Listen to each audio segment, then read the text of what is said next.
उत्तर प्रदेश के जिला मुजफ्फरनगर में महिला एएनएम की धारदार हथियार से गला रेत कर हत्या कर दी गई। महिला एएनएम की लाश उनके ही घर में बेड पर खून से लथपथ पड़ी हुई मिली।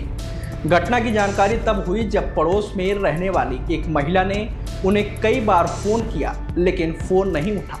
ऐसे में पड़ोसी महिला एएनएम के घर गई तो देखा दरवाजा खुला था। जैसे ही वह घर के अंदर गई तो उनके होश उड़ गए।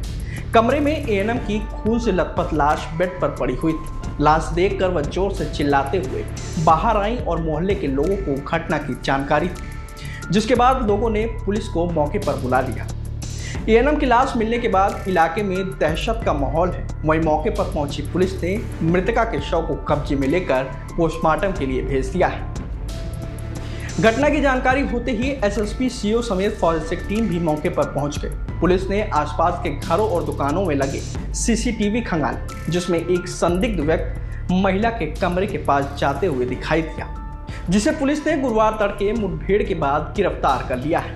दरअसल ये मामला नगर कोतवाली के शहाबुद्दीन मोहल्ले का है। यहाँ की रहने वाली बबीता चरथावल सामुदायिक स्वास्थ्य केंद्र में एएनएम के पद पर तैनात थी। उनके पति की मौत कोरोना काल में हो चुकी थी। ऐसे में बबीता अपने घर में बेटे गौरव के साथ रहती थी। उनका इकलौता बेटा गौरव मेरठ में रेलवे विभाग में तैनात है और उनकी बहू दिल्ली पुलिस में है। घटना वाले दिन बबीता घर में अकेली ही थी।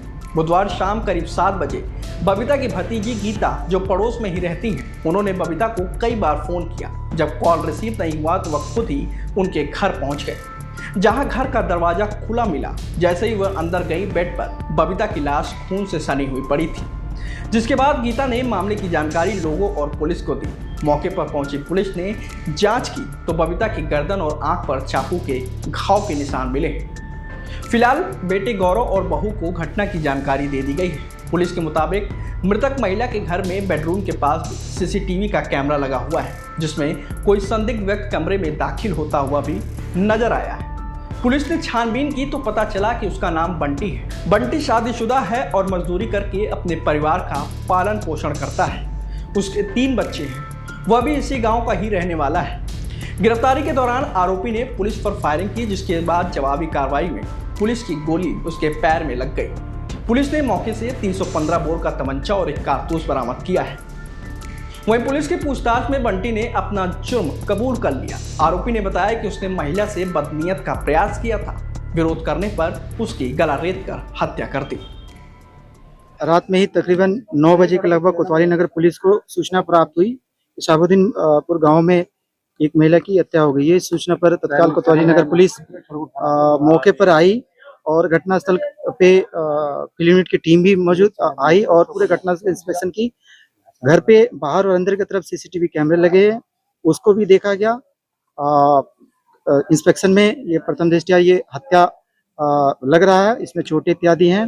कैमरे के अवलोकन से एक व्यक्ति संदिग्ध रूप से घर में आता हुआ दिख रहा है स्पष्ट रूप से।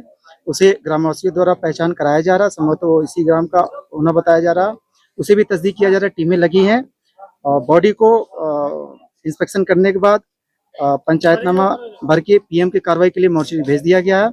अभी टीमें घटनास्थल की इंस्पेक्शन में मौजूद है। ग्रामवासियों से बात भी किया जा रहा है।